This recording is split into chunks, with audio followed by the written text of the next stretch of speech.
তিনি হলেন মিস্টার বাংলা ভাই। তিনি একজন সফল ব্যবসায়ী। আমরা এখন তার সফল হওয়ার গল্প শুনবো। আমি 1 টাকা দিয়ে বাতের হোটেল শুরু করেছি, 100 টাকা দিয়ে পোটলা কিনে খেয়েছি। আমি যখন গ্রাম থেকে প্রথম আসছি তখন আমি একটা 1500 টাকা দামের বাসায় থাকতাম।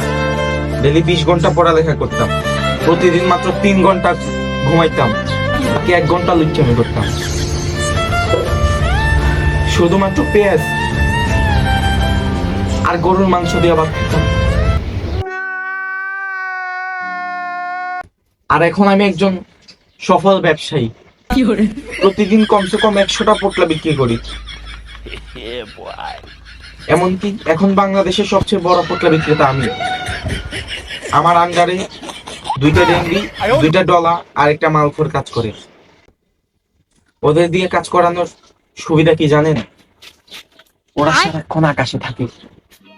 समझ रहे हो समझ रहे हो आप নিচে নামে মাত্র 3 মিনিট। बड़ा हरामी हो बेटा আপনারা যদি স্ক্রিনে দেওয়া প্রোমো কোডটি ইউজ করেন তাহলে পাবেন নগদ প্রতিটি পোটলায় 10% ডিসকাউন্ট। তাই আর দেরি না করে এখনই অর্ডার করুন। वाह क्या सीन है वाह क्या सीन है এইটাই হলো আমার সফলতার গল্প। ধন্যবাদ সবাইকে। জয় পোটলা গরুর জয়।